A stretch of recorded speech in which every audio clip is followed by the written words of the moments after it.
नमस्कार, मैं कीर्ति और मैं आप सभी का स्वागत करती हूं आपके अपने चैनल भिवानी हलचल पर। तो आइए नजर डालते हैं आज की मुख्य खबरों पर।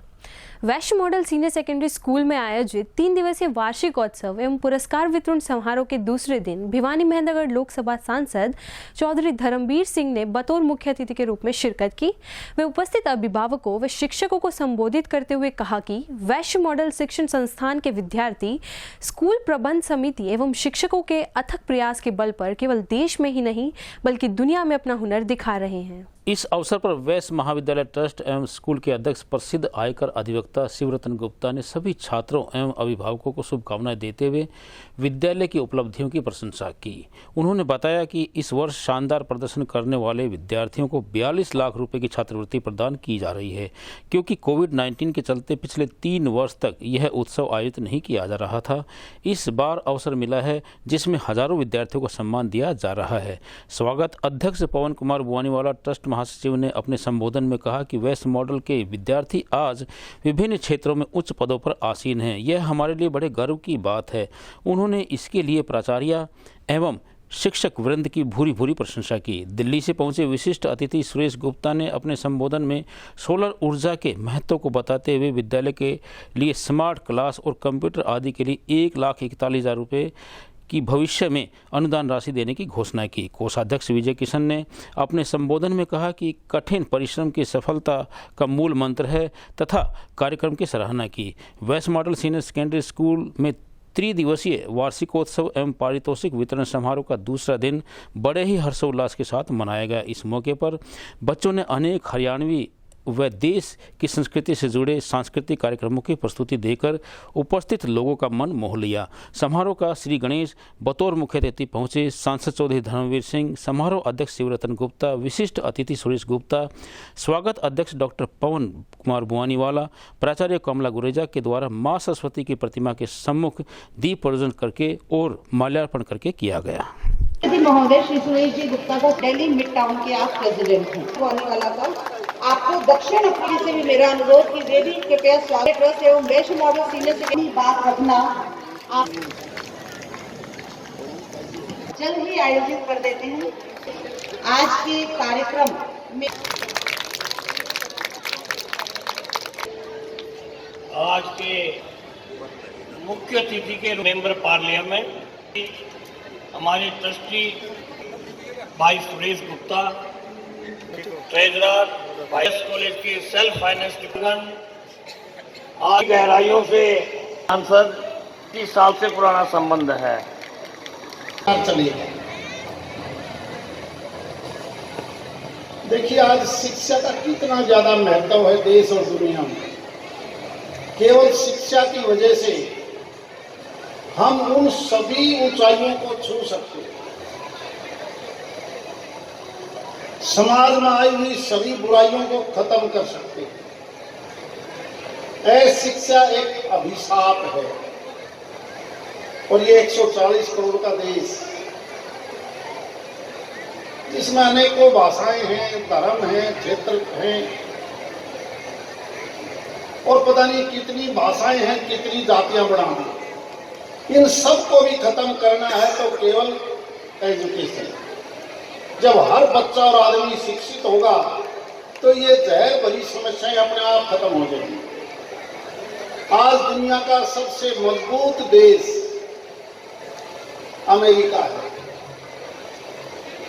एक नया देश है। किन लोगों ने उस देश को मजबूत और विकसित देश बनाया?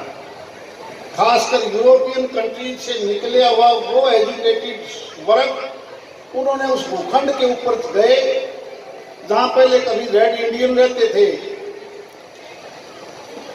और धीरे धीरे करके मात्र 300-400 साल में उसको दुनिया की बड़ी ताकत बना के दिखा दिया, केवल एजुकेशन की वजह से। और खासकर चाहे वो इंग्लैंड हो या यूरोप के दूसरे कंट्रीज हों, वहां से वो लोग गए और हमारा देश तो सबसे पुराना देश है। हजारों साल की हमारी संस्कृति है, लेकिन शिक्षा का वो प्रचार प्रसार, सही शिक्षा हम नहीं ले पाए और उसी का नतीजा है कि जिस गति से हमें आगे बढ़ना चाहिए था उस गति से हम आगे नहीं बढ़ पाए। नई शिक्षा नीति केंद्र भी लेके आई है। प्रांतीय सरकारें पूरी कोशिश करती है कि हम हर बच्चे को एजुकेट करें और एक नया समाज बना के दिखाएं, नया देश जो एक आने वाले 25 साल में हम पूर्ण रूप से विकसित कैसे हों। रास्ता सही है। आप अगर बजट के ऊपर नजर डालेंगे, चाहे वो केंद्र का बजट हो या प्रांत का बजट हो, एजुकेशन के ऊपर बहुत ज्यादा खर्च होता है। रामोदार जी बैठे थे, पता नहीं एक साल में कितने बच्चों को आप शिक्षा देते हो प्रदेश में, सरकारी और गैर सरकारी स्कूल दोनों मिलाकर। उनके मुताबिक 10-12 लाख बच्चे हर साल शिक्षित होकर निकलते हैं। तो कह रहे थे कि आपकी इतनी बड़ी उपलब्धियां हैं, इतने बड़े बड़े पदों पर आपके विद्यार्थी रहे हैं, तो आप इसको कुछ ऐसा तरीका क्यों नहीं बनाते कि वो सबकी जानकारी में आए कि यहाँ पे हैं।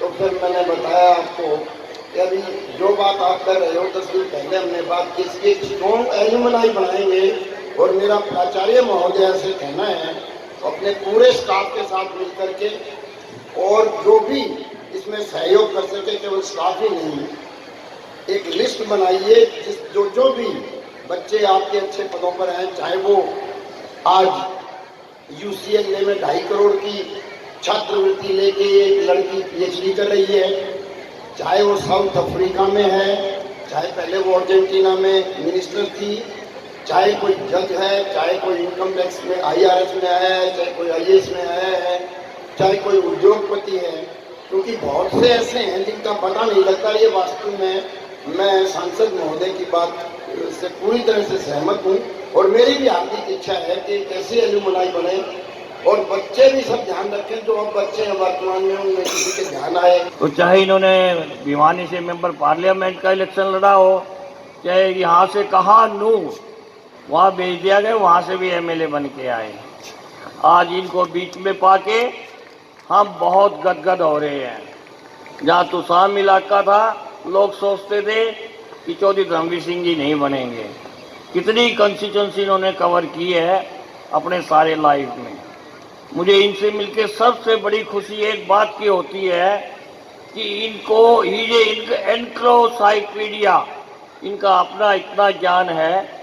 चाहे रेलवे लाइन की बात कर लो, चाहे सड़कों की बात कर लो, चाहे फ्लाईओवर की बात कर लो, जब भी मंत्रणा होती है केवल इनके ध्यान में एक ही बात होती है कि भिवानी का विकास कैसे। भिवानी में स्वाइन फ्लू के मामले सामने आने के बाद स्वाइन फ्लू वायरस को लेकर जिला स्वास्थ्य विभाग अलर्ट पर है। स्वाइन फ्लू के मरीजों की बारीकी से जांच के लिए उनके सैंपल PGIMS रोहतक में भी भेजे जा रहे हैं। वहीं इसके लिए स्वास्थ्य विभाग द्वारा भी निरंतर प्रयास किए जा रहे हैं ताकि स्वाइन फ्लू वायरस को फैलने से रोका जा सके। भिवानी जिले में स्वाइन फ्लू के केसेस आने के बाद स्वास्थ्य विभाग अलर्ट मोड पर आ गया है। वहीं उन्होंने इस बीमारी के सैंपल्स भी लेने शुरू कर दिए हैं। इस बारे में स्वास्थ्य विभाग चिकित्सकों ने बताया कि स्वाइन फ्लू से पीड़ित मरीजों के सैंपल्स की जांच बारीकी से करने के लिए PGIMS रोहतक भेजा गया है। वहीं उन्होंने बताया कि इस बीमारी के मरीजों के लिए वार्ड नंबर 10 में 36 बेड का आइसोलेशन वार्ड बनाया गया है।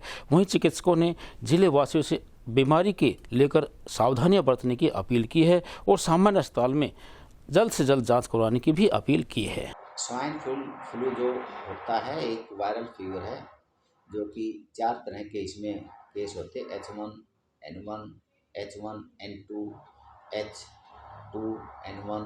तो इस तरह के जो 4 तरह के जो टाइप के होते हैं, ये वायरल फीवर है। 70-90% खांसी जुकाम होकर के बॉडी होकर अपने आप ठीक हो जाता है, लेकिन 5 से 10% उसमें निगरानी रखनी होती है। अगर साधारण दवाई से ये अपने आप ठीक नहीं होता तो उसकी जाँच करवाएँ। जांच के बाद सही कॉम्पिटेंट अथॉरिटी है, फिजिशियन है, उससे आप कंसल्ट लें। इसका आसान समय में पर हो जाता है तो डेथ नहीं होती।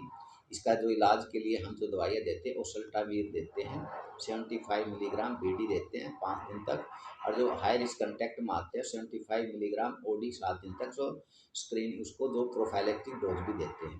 इसका जो टेस्ट है उसका थ्रोट स्वैब लिया जाता है और उसको जैसे कोरोना का टेस्ट होता है इसका ही H1N1 का भी टेस्ट किया जाता है। तो इसको जितने भी लोग जिसको बुखार ज़्यादा होता है, 3-4 दिन में ठीक नहीं होता, तो जल्दी से जल्दी अपना वो टेस्ट करवाएं ताकि उसकी स्क्रीन ले करके उसका इलाज समय पर हो। जो हमारे पूरी डिस्ट्रिक्ट में है, हम सभी लोगों को मोटिवेट कर रहे हैं। अभी 2 ही केस हैं जो स्वस्थ हैं, लेकिन एक केस है जो कि हमारा बाद में जो गया था उसमें जिंदल हॉस्पिटल में, वहाँ पर उसका वैसे ही टेस्ट किया तो पॉजिटिव मिला और उसकी डेथ तो और भी बीमारी के कारण हुई है, लेकिन वो हमारी इसमें H1N1 पॉजिटिव होने के कारण स्वाइन फ्लू में भी काउंट कर रही है। तो उनके घर में हमने रैपिड एक्शन की टीम भेज दी है। जितने उनके पास कंटेक्ट में थे उनका सैंपल ले लिया गया है, उनकी रिपोर्ट सभी नेगेटिव है, सारे परिवार बाकी वो सभी हेल्दी है। हमने सभी IMA के डॉक्टरों को और हमारे जो OPD के डॉक्टरों को बताया है कि जिसको सिम्टम लगे उसका जल्दी से जल्दी टेस्ट करवाएं। और इंडोर की भी हमारे सुविधा है, 9 नंबर हमने आइसोलेशन वार्ड बना रखा है और इसकी जो दवाइयाँ हैं वो भी हमारे पास। गांव दिनोद में 2 पक्षों से चली आ रही पुरानी रंजिश के चलते शनिवार को दिनोद रोड पर एक बड़ी वारदात हुई, जिसमें कोर्ट में तारीख पर आ रहे 2 भाइयों पर लाठी डंडों से जानलेवा हमला किया गया। वहीं घायल व उसकी माता ने प्रशासन से न्याय की गुहार लगाई व घायलों का इलाज चौधरी बंसीलाल नागरिक अस्पताल में किया जा रहा है। आपको बता दें कि एक पक्ष से 2 भाई बाइक पर सवार होकर कोर्ट में तारीख पर आ रहे थे, तो बीच सड़क पर दूसरे पक्ष द्वारा गाड़ी चढ़ाकर व लाठी डंडों से जानलेवा हमला करने के आरोप लगे हैं। पूरा मामला गांव दिनोद के 2 गुटों का बताया जा रहा है, जिसमें शराब के ठेके को लेकर आपसी रंजिश बनी हुई है। इस वारदात में घायल हुए दोनों भाई मंजीत व विकास को भिवानी के चौधरी बंसीलाल सामान्य अस्पताल में दाखिल करवाया गया है। अभी दोनों के उपचार के लिए कैजुअलिटी की जाँच की जा रही है। वहीं घायल विकास व उसकी माता ने बताया कि शराब के ठेके को लेकर उनकी पुरानी रंजिश चली आ रही है, जिसके चलते इस वारदात को अंजाम दिया गया है। मामला ये है जी, पहले 3 साल तो हमारे बाल का किसी का शिका के जेल कटवा दी इनकी, उनका रोला ठेका में और जेल कटी हमारे बालका में, और ई उनका कया कौन करते ना, ई भी इनका एक्सीडेंट करके चले गए। मैं हमारी नूटों दे हंडी जा कदे बालका कदे की टोंदे हंडी जा एक दिन लुका, और ई वहां से तारीख पे इनने किन पुत्या की तारीख करेड़ी। विकास नाम है, हम दोनों 2 भाई तारीख पावा थे 6 में तो पिकअप डाल रही टक्कर मारी है और फिर लठ बिंडे और जेड़ी फरसिया थे चोट मारी। ये 2 मरीज आए हमारे पास, विकास एक मंजीत है, इनका इलाज हमारे अस्पताल में चल रहा है। सर कितनी चोट लगी है? छोटे भी एक्सरे वगैरह करवा रहे हैं, जांच चल रही है इनकी, देखते हैं फिर बताते हैं। प्रत्येक व्यक्ति को समाज सेवा में अपना हर संभव सहयोग देना चाहिए तथा रक्तदान जीवन का सबसे बड़ा पुण्य है, जिसका निर्वहन हम सबको करना चाहिए। इसी कड़ी में संत रविदास जयंती पर पालेराम ट्रस्ट द्वारा रक्तदान शिविर का आयोजन किया गया। शिविर में 29 रक्तदाताओं ने रक्तदान किया। वहीं इस अवसर पर अतिरिक्त उपायुक्त मनोज दलाल, समाज सेवी सतबीर रतेरा सहित अनेक गणमान्य लोग उपस्थित रहे। आपको बता दें कि भिवानी के पालेराम ट्रस्ट के द्वारा संत रविदास जयंती पर भिवानी के सामान्य अस्पताल के रक्त कोष में रक्तदान शिविर का आयोजन किया गया। रक्तदान शिविर में मुख्य अतिथि के तौर पर भिवानी के अतिरिक्त उपायुक्त मनोज दलाल व विशिष्ट अतिथि के तौर पर समाज सेवी सतबीर रतेरा, PNB बैंक के chief manager Pratap Singh Badgujar, doctor Sandeep व डॉक्टर शालिनी ने उपस्थित होकर रक्तदाताओं का हौसला बढ़ाया। अतिरिक्त उपायुक्त मनोज दलाल ने कहा कि संत रविदास जी एक महान संत हुए हैं, जिन्होंने अपना पूरा जीवन समाज की भलाई के लिए समर्पित कर दिया। ऐसे महान संत की जयंती पर रक्तदान शिविर का आयोजन एक महान कार्य है। रक्तदान से बढ़कर कोई दान नहीं है, इसलिए इसे महादान भी कहा जाता है। वहीं समाज सेवी सतबीर रतेरा ने कहा कि युवाओं को रक्तदान के लिए आगे आना चाहिए, तभी हम रक्त की पूर्ति कर पाएंगे। रक्तदाताओं का हौसला अफजाई करते हुए पालेराम ट्रस्ट के संस्थापक सुरेंद्र सब्रवाल ने युवाओं को बदलते समय के अनुसार मानव रक्त को समाज की बड़ी जरूरत बताते हुए हर व्यक्ति को रक्तदान करके जरूरतमंदों की मदद करने के लिए प्रेरित किया। आज पालेराम ट्रस्ट द्वारा ये महान संत शिरोमणि रविदास जी की जयंती पे कैंप लगाया गया है और संतों को याद करने का ये सबसे अच्छा जरिया है कि मानवता की, क्योंकि संत जो लोग होते हैं उन्होंने मानवता की भलाई के लिए अपने परिश्रम किए, अपनी मेहनत करी, अपना पुरुषार्थ करा और उसी दिशा में ये आज जो कैंप लगाया गया है इस ट्रस्ट के माध्यम से मैं उनको शुभकामनाएं देता हूं कि बहुत बढ़िया बेहतरीन कार्य है, क्योंकि संत लोग भी मानवता को जीवन दान देते रहे हैं और रक्तदान के जरिए हम भी एक किसी बीमार व्यक्ति को या किसी चोटग्रस्त दुर्घटनाग्रस्त व्यक्ति को अपने रक्तदान से जीवन दान देते हैं, तो सच्ची श्रद्धांजलि होती है संतों को। तो मैं यहाँ की जो टीम है उसको मुबारकबाद देता हूँ, राजेश जी को मुबारकबाद देता हूँ, ट्रस्ट के सभी प्रधान हैं या सभी और साथी हैं जो इस दिशा में लगातार कार्य कर रहे हैं उनको मुबारकबाद देता हूँ, संजय जी को, विकास भाई को और डॉक्टर मोनिका जी जो पिछले बहुत सालों से इस महान मिशन का हिस्सा बनी हुई है, क्योंकि ईश्वर आपको अलग अलग जिम्मेदारियां देता है और अगर वो जिम्मेदारी मानवता की भलाई के लिए हो, मानवता की सेवा के लिए हो, तो ये सबसे बड़ी नेमत है हमारे लिए। तो मैं इस महान मुहिम, पवित्र मुहिम से जुड़े हर उस साथी को मुबारकबाद देना चाहूँगा अपनी तरफ से, क्योंकि मैं भी पिछले 15 सालों से इन्हीं साथियों के साथ इस मुहिम का हिस्सा रहा हूँ। तो बहुत अच्छा लगता है, बहुत बढ़िया उनका जो अरेंजमेंट है, व्यवस्थाएं हैं वो सुंदर हैं। हमेशा से यहाँ जो ब्लड बैंक की प्रभारी डॉक्टर मोनिका जी के नेतृत्व में यहाँ की जो टीम है वो सभी के साथ, जो रक्तदाता बंधु हैं उनके साथ एक सही मानवीय भाई बंधु जैसा व्यवहार करके उन्हें ये महसूस कराते हैं कि आपने जो यहाँ काम किया है वो मानवता की भलाई का सबसे बड़ा कार्य है। आज जो है हमारे यहाँ पर जो है पालेराम ट्रस्ट की तरफ से ब्लड कैंप लगाया गया है और आज रविदास जयंती है जिसके उपलक्ष्य में कैंप लगाया गया। रविदास जयंती ने जो रविदास जी हैं उनके हमें जो मार्गदर्शन पर चलना चाहिए और समाज में सुधार लाना चाहिए और दूसरों की सेवा करना ही जो है हमारा परम धर्म है। और उसी के अंतर्गत जो है इस ब्लड कैंप की आज ऑर्गेनाइजेशन की गई है कि रक्तदान से बड़ा कोई दान नहीं है और इसे हमेशा महादान कहा गया और हर व्यक्ति को अपने जीवन में रक्तदान करना चाहिए। आज जो है हमने तो जैसे 40 के आसपास आपने देखा है, भीड़ भी यहाँ पर डोनर्स काफी हैं, परंतु क्योंकि आज रविदास जयंती जी के उपलक्ष्य में हमारा एक कैंप और लगा हुआ है चांग में, इसलिए जो है हो सकता है हम यूनिट जो है उसके हिसाब से थोड़ा कम ले, पर रजिस्ट्रेशन काफी है और लोग बढ़ चढ़ कर आ रहे हैं। संत शिरोमणि गुरु रविदास जी महाराज की आज पुण्यतिथि पर, जयंती पर हमने एक प्रोग्राम किया है, ब्लड डोनेशन का प्रोग्राम किया है। संत किसी समाज के नहीं होते, संत सभी वर्ग के होते हैं। ये तो हमारी एक परंपरा ऐसी बनी हुई है कि हम किसी एक समाज से जोड़ लेते हैं।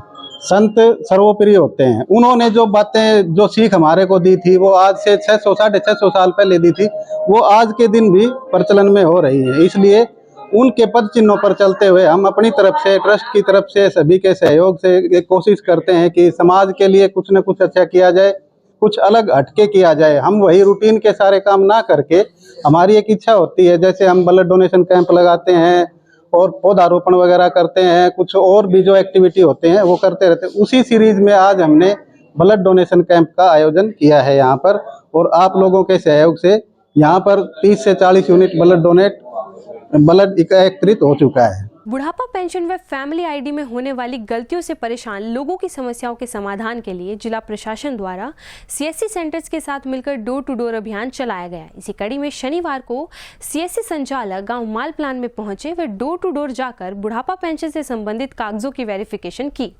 गौरतलब है कि परिवार पहचान पत्र में गलती होने के कारण भिवानी के बहुत से बुजुर्गों की पेंशन कट चुकी है। इस कारण बुजुर्ग सीएससी सेंटर्स के चक्कर काट रहे हैं। वहीं जिला प्रशासन द्वारा बुजुर्गों की पेंशन संबंधी समस्या का निवारण करने के लिए सीएससी संचालकों के साथ मिलकर डोर टू डोर अभियान चलाया गया। लेकिन सीएससी संचालकों का कहना है कि जो ही विभागीय पोर्टल खुल जाएगा तो तुरंत बुजुर्गों की पेंशन को चालू कर दिया जाएगा। भाई साहब, फैमिली आईडी थी मेरी, उसमें हम 15 सदस्य हैं, तो 15 सदस्य में उसमें वे बोल रहे हैं ये ऑनलाइन मतलब इनकम नहीं चढ़ रही, और उसमें इनकम चढ़ी हुई है। पिताजी है उनका मतलब दिमाग है पागल है थोड़ा सा, और हम 3 भाई हैं और बच्चे हैं हमारे, उसमें जितनी हमारी इनकम होती है उतनी हमने चढ़वा रखी है। और फिर वे जाते हैं चेक करवाने के लिए, वे बोल देते हैं ये आगे से ऑफिस से वाईफाई नहीं हो रही जो भी है। भाई मेरा वोट कार्ड था वो खो गया सर, अरे मेरी पेंशन नहीं बनती ना। तो कितनी उम्र होगी आपकी? मेरी 60 साल तो ऊपर होगी भाई। क्या है, मान लीजिए जो पहचान पत्र जो था ना, ये गुम हो गया था मेरी मम्मी का, और उनकी उम्र 60 साल से ऊपर हो गई, और उनकी पेंशन बनवाने के लिए परेशान हो रही हैं, पेंशन बन के दे नहीं रही। इस करके ना भाई हम प्रशासन से यही कहा वहाँ पर कुछ समाधान निकालो भाई, जो इनकी पेंशन मिल जाए। सबसे पहला तो राम राम सारे भाईजान है और भिवानी हलचल में स्पेशल तौर पर, क्योंकि ये लोगों की समस्या में जो है जागरूक करे हैं, लोग बतावे हैं। तो परेशानी ये है कि आज जो है गवर्नमेंट ने कहा कि भाई डोर टू डोर जो है डेट ऑफ बर्थ की वेरिफिकेशन आप लोग करो। तो मैं अपने गांव का एक छोटा सा पन्ना अलग है जिसमें माल प्लांट बोले हैं, तो ये वहाँ पे गाँव है 2-3 किलोमीटर दूर। तो इस वजह से जो है मैं इनके पास आया हूँ इनकी परेशानियों को देखने के लिए। और ये वोट कार्ड जो है ये मान्य है 1994 का है, वैसे 2017 से पहले का ही मान्य है, लेकिन बहुत सारे लोगों का ये गुम हो चुका है, मैंने यहाँ पे देखा है। तो गवर्नमेंट से यही गुजारिश है कि जो मेडिकल का जो ऑप्शन पहले हुआ करता था कि जो लोग बूढ़े थे उनके पास उचित कोई एज का डॉक्यूमेंट नहीं है, न तो उनके पास कुछ स्कूल का रिकॉर्ड है, और ये वोट कार्ड था ये गवर्नमेंट ने काफ़ी सारे लोगों के तो बंद कर दिए थे और नया वोट कार्ड जारी कर दिया था। लेकिन इसके बाद जो है लोग ज़्यादा परेशान हो रहे हैं। तो मेडिकल का जो ऑप्शन पहले था, दादरी हमारे यहाँ पे एक मेडिकल होता था, उस मेडिकल के जरिए जो है डॉक्टर लिख के दे देते थे कि भाई इसकी जो उम्र है वो 60 साल से ऊपर हो चुकी है। तो वो ऑप्शन दोबारा से शुरू किया जाए ताकि जो हमारे बुजुर्ग हैं, हमारे बड़े बूढ़े हैं, वे परेशान न हो, वे जाके अपने जो है मेडिकल बनवा के अपना जो है अपलोड करवा दें और उनकी पेंशन अगले महीने से उनके खाते में आ जाए। शनिवार को तोशाम रोड स्थित टीआईटी वरिष्ठ माध्यमिक विद्यालय में 8वीं कक्षा से 12वीं कक्षा तक के बच्चों के लिए वार्षिक पुरस्कार वितरण समारोह का आयोजन किया गया। कार्यक्रम का शुभारंभ विद्यालय प्राचार्य डॉक्टर डीपी कौशिक ने बतौर मुख्य अतिथि के रूप में किया। वह कार्यक्रम की अध्यक्षता वरिष्ठ अध्यापक सुखबीर सिंह व दिनेश शर्मा ने की। इस अवसर पर स्कूली स्टाफ व अनेक विद्यार्थी मौजूद रहे। इस अवसर पर विद्यालय प्राचार्य ने बच्चों को वार्षिक परीक्षा में प्रथम, द्वितीय, तृतीय स्थान प्राप्त करने वाले बच्चों को, 10वीं व 12वीं में मेरिट प्राप्त करने वाले बच्चों को प्रमाण पत्र व मोमेंटो देकर सम्मानित किया। इस अवसर पर उन्होंने बच्चों को और उनके अभिभावकों को बधाई देते हुए कहा कि वे अपने बच्चों में अच्छे संस्कार इसी प्रकार से देते रहें और उन्हें मेहनत करने की प्रेरणा दें ताकि वे अपने जीवन में मुश्किल से मुश्किल समस्या को पार करके अपनी मंजिल को प्राप्त कर सके। वहीं इस अवसर पर विद्यालय के प्राध्यापक सुखबीर सिंह ने कहा कि विद्यार्थी जीवन में केवल अपनी मेहनत पर विश्वास रखे, केवल उनकी मेहनत और उनकी पढ़ाई ही उनका साथ जीवन में देगी, जिसके बलबूते पर वे निजी क्षेत्र में व सरकारी क्षेत्र में बढ़िया से बढ़िया नौकरी प्राप्त करने में कामयाब होंगे। वहीं इस अवसर पर अध्यापिका श्रीमती सीमा शर्मा ने कहा कि बच्चे अपने आप को अंडर एस्टिमेट ना करें, वे प्रत्येक कार्य करने में सक्षम हैं और अपने माता पिता और अपने अध्यापकों के बताए मार्ग पर इसी प्रकार से आगे बढ़ते रहें और जहां भी जाएं उन्हें प्रत्येक क्षेत्र में कामयाबी प्राप्त हो। इस अवसर पर विद्यालय के अध्यापक अभिषेक शर्मा ने मंच संचालन करते हुए बच्चों को और उनके माता पिता को हार्दिक शुभकामनाएं दी। वहीं बच्चों ने और उनके माता पिता ने भी इस उपलब्धि का श्रेय उनके अध्यापकों को दिया, जिनके कड़े प्रयासों के बावजूद उन्हें ये सफलता प्राप्त हुई है। इस अवसर पर अध्यापक अनिल कुमार, कविता आर्य, अनु शर्मा, सुरेश कुमार, अगिता, गौतम शास्त्री, सरला सांगवान, कुलदीप शर्मा, मनोज शर्मा इत्यादि ने कार्यक्रम में शिरकत करते हुए बच्चों को अपना आशीर्वाद दिया। सबकी लाइफ में होती है, लेकिन उन हर्डल्स को पार करके जो ये अचीवमेंट हासिल करता है उसी को असली सफलता बोलते हैं। पसीने की स्याही से लिखते हैं जो अपने हौसलों से उड़ा दे, उनके मुकद्दर के पन्ने कभी कोरे नहीं होते। तो आज आपने अपनी पुस्तक लिखी है, उस पुस्तक में आपने अपना बुलंदियों में अपना नाम लिखा है। तो ये जो मुकाम आपने हासिल किया है, इसमें सबसे ज़्यादा जो श्रेय अगर आपका होता है तो पहले माता पिता पहले शिक्षक होते हैं, उसके बाद हम लोग आते हैं। हमने जो कहा आपने फॉलो किया, आपने माता पिता ने जो सिखाया आपने फॉलो किया और उसका परिणाम आज आपके सामने है। कुछ ना कुछ लाइफ में होती है, शिकायतें होती है सभी की, यही एक समय होता है चाहे तो हम उसमें अव्वल दर्जे पे आ जाए और चाहे हम उसमें पीछे रह जाए। तो बेटा आपसे आज इतना ही कहना चाहूँगी मैं कि जो भी आपने हासिल किया है, बस ये जो आपने सफलता का एक ट्रेंड बनाया है ये कभी छूटे ना, क्योंकि लाइफ में बहुत कुछ, अभी तो ये जस्ट शुरुआत है, अभी तो पता नहीं कितना आपने आगे बढ़ना है। वरिष्ठ माध्यमिक विद्यालय में 8वीं से लेकर 12वीं तक की कक्षा के जो छात्र थे जिन्होंने विद्यालय में प्रथम, द्वितीय और तृतीय स्थान प्राप्त किए हैं, उन्हें मेडल, शील्ड और सर्टिफिकेट देकर उनको विशेष सम्मान किया गया। इसके अतिरिक्त जो छात्र जिन्होंने 90% से अतिरिक्त नंबर प्राप्त किए हैं उनका भी विधिवत रूप से उनके अभिभावकों के साथ उन छात्रों का सम्मान किया गया है।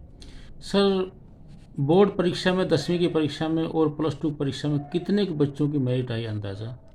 हमारे विद्यालय के अंदर गत वर्ष जो 10वीं कक्षा के छात्र थे उनमें तकरीबन 76 बच्चों की मेरिट्स आई थी और 56 बच्चों की +2 के अंदर मेरिट्स आई थी। जी, इसके अलावा इन बच्चों ने एडमिशन्स के लिए कहाँ पर एडमिशन लिया सर, जो 10वीं कक्षा के जो विद्यार्थी थे?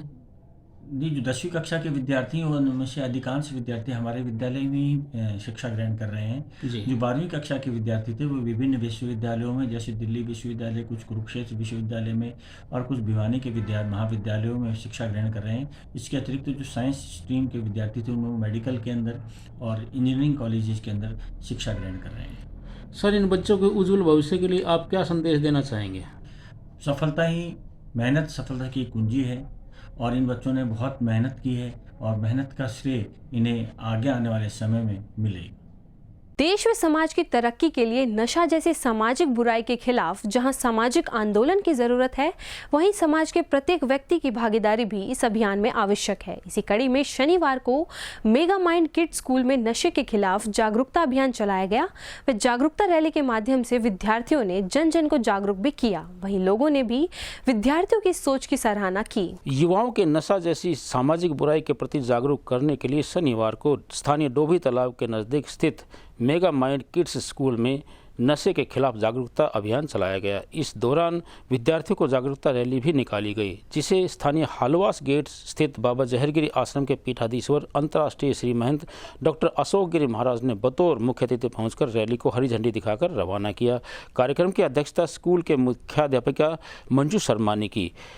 इस मौके पर विद्यार्थियों को संबोधित करते हुए श्री महंत डॉक्टर अशोक गिरी महाराज ने कहा कि नशा सिर्फ नाश का कारण है। नशे की गर्त में फंसकर युवा न केवल स्वयं बल्कि अपने परिवार का भी भविष्य दांव पर लगा देते हैं। उन्होंने कहा कि आपराधिक वारदात के साथ नशे का कनेक्शन होता है, इसलिए नशा व अपराध मुक्त समाज के लिए इस बुराई का पूरी तरह से नष्ट होना जरूरी है। उन्होंने कहा कि अपने स्वर्णिम भविष्य को बनाने के लिए युवाओं को नशे को छोड़कर खेलों की तरफ बढ़ना चाहिए और समाज और देश की तरक्की में योगदान देना चाहिए।